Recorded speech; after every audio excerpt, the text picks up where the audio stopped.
Hey folks, let's talk about the SEKI Ripple 2.0 Rain.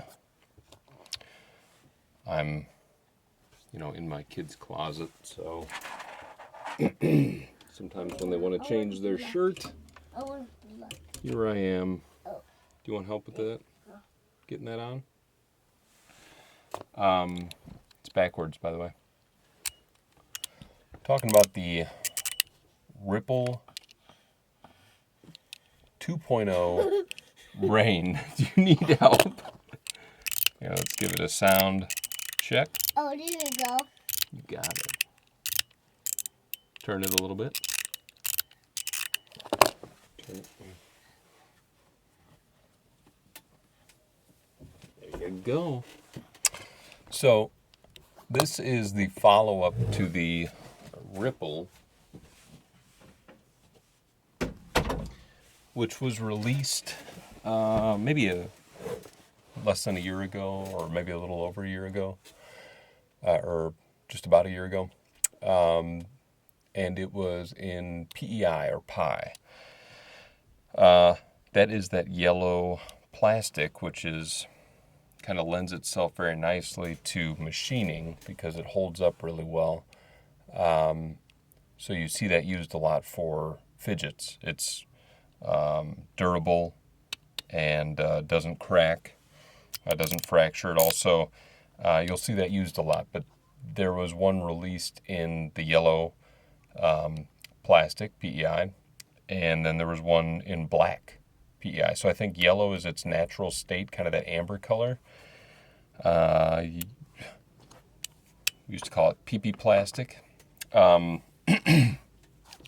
But yeah, amber is its kind of natural color, and so black was new, was kind of original, so we hadn't seen that before. So pretty cool. And that one was great. Someone pointed out, and it didn't even cross my mind, that one only had one track. Didn't even think about it, but that's exactly what it was. So it's the Ripple 2.0 Rain. It's almost like they didn't want to just call it the Ripple 2.0, so they added a little extra flair. But yeah, it does have two tracks for the balls, and we'll kind of look at what it looks like inside.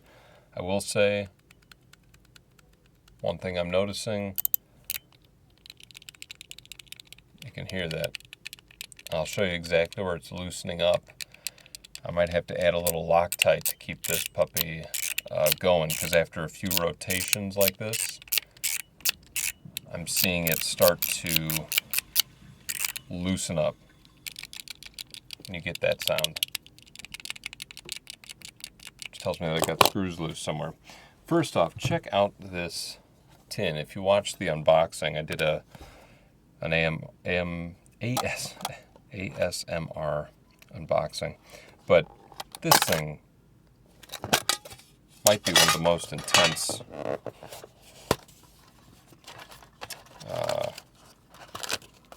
just for that, you know what I mean? Very intense.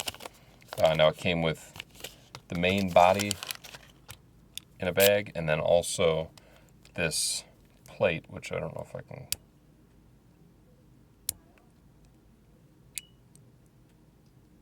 get it out. There we go. You can see these are interchangeable right here. So it's just magnetic. Oh. Take that. It's far easier than that. And pop it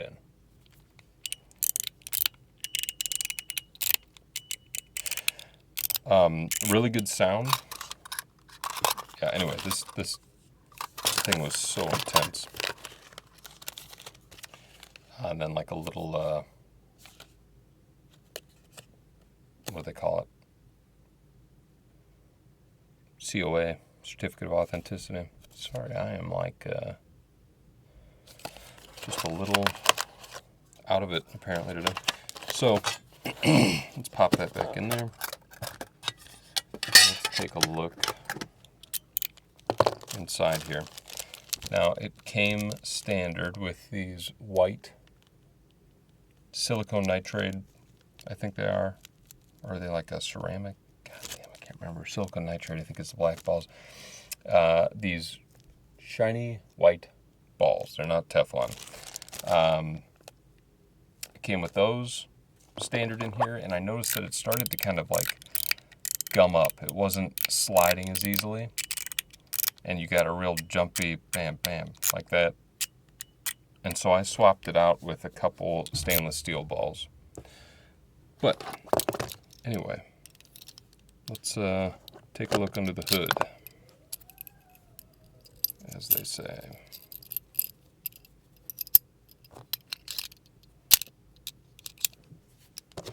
So it's got this,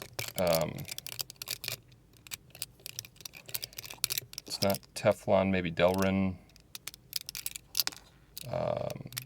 insert here.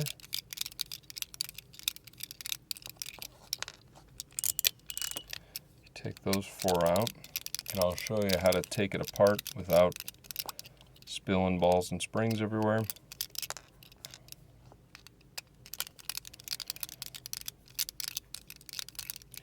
So you just pop those 4, and then lift that. So you can see, here's the inside. I'm always a little leery when I see machining lines on a Fidget. To me, that kind of spells danger, usually. If I see that, that means that there was either potentially a rushed production. I mean, there's a chance that they want that look on there, but you just don't see that, especially when the outside looks like this. The thought that the maker would want machine lines visible anywhere on the piece itself seems highly unlikely.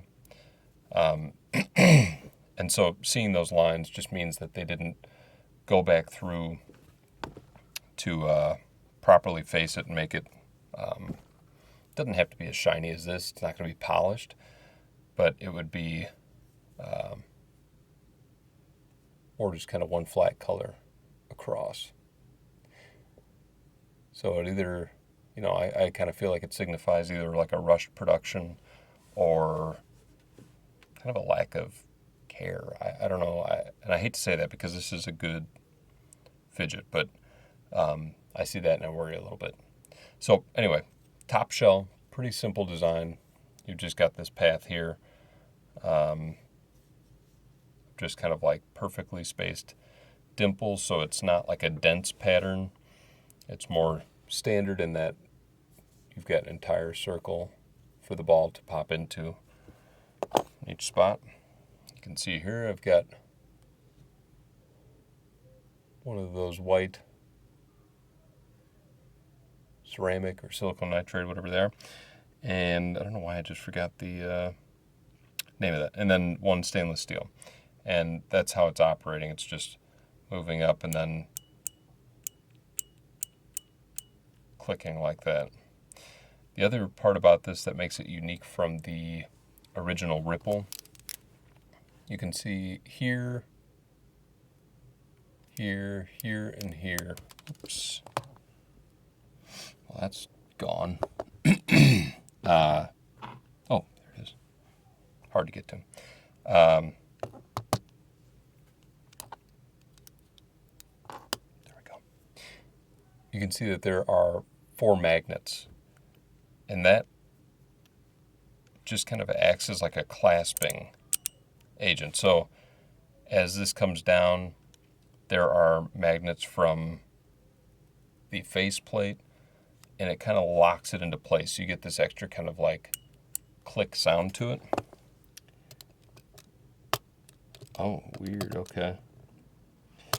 So I'm feeling that loose feeling. Now before, it was coming from this middle post, but those seem to be tightened down. So let's see what's happening here. I was a little surprised when I took this apart, honestly, by how this works. So you take that off, and it doesn't affect anything. I mean, those balls and springs are solely in this little plate right here.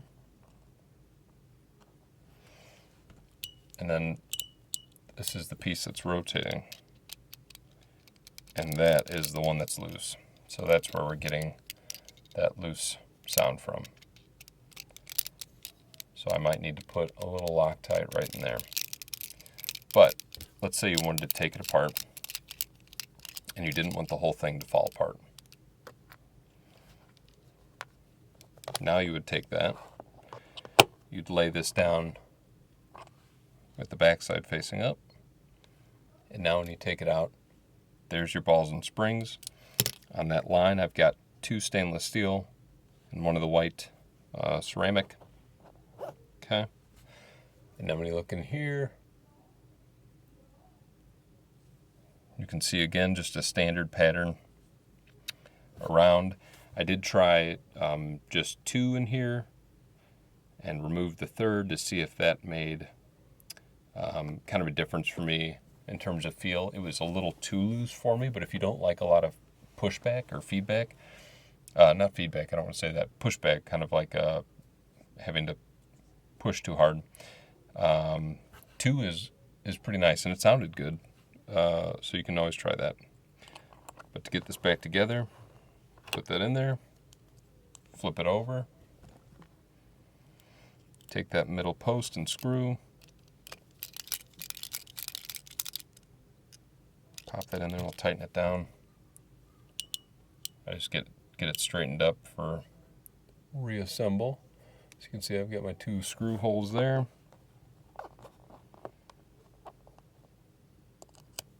Take this, it kind of sets down into that little spot. Screw those in.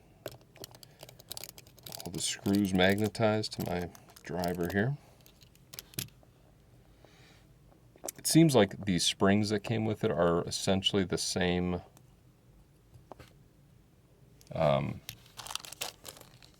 resistance, so I don't have a whole lot to give you there in terms of try this spring versus this one. But it did come with plenty of extra springs, and the stainless steel balls came with it standard, so alright, very carefully get that on there. Okay. There was another plate, so I got that blue one that says SEKI, but there was another one that came with like colorful umbrellas. It also says SEKI right there, like laser engraved. Okay. Just take that, push it down. Now as you go up, you can flip it over. Get these back in. So overall, I would say in terms of the Ripple 1 that came in Pi, which you'll also hear called Ultim. That's just a brand name for PEI. A lot of people get confused by that.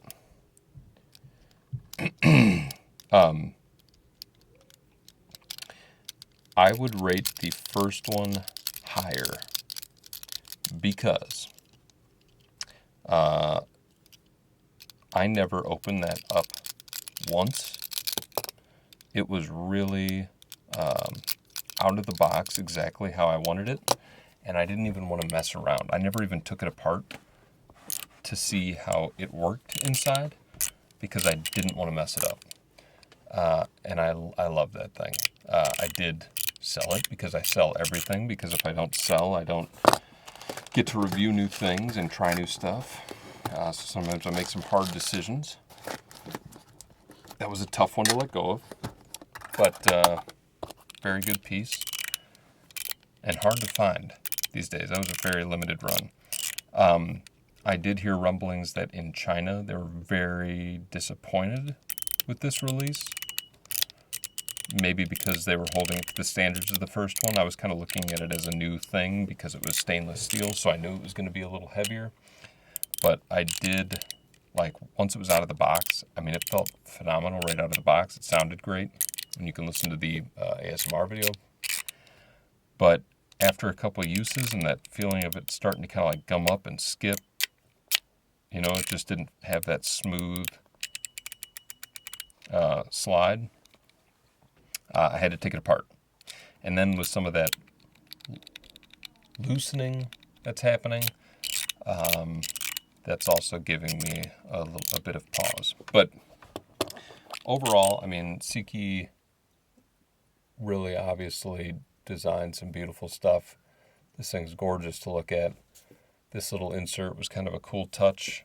I don't know that it was necessary for it to be an insert, other than you can swap out, you know, I'm sure they'll have like the anniversary patch insert or something like that, which may be cool.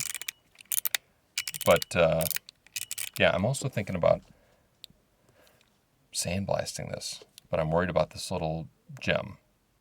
So I don't know if I will do that, but it is for those out there with dry hands that say that they can't get a grip on anything. This one's not going to help you out. These are pretty smooth little bumps, so it's hard to even get a grip on those. But yeah, the SEKI Ripple 2.0 Rain. That is that. Do appreciate you guys watching, and enjoy your fidgets.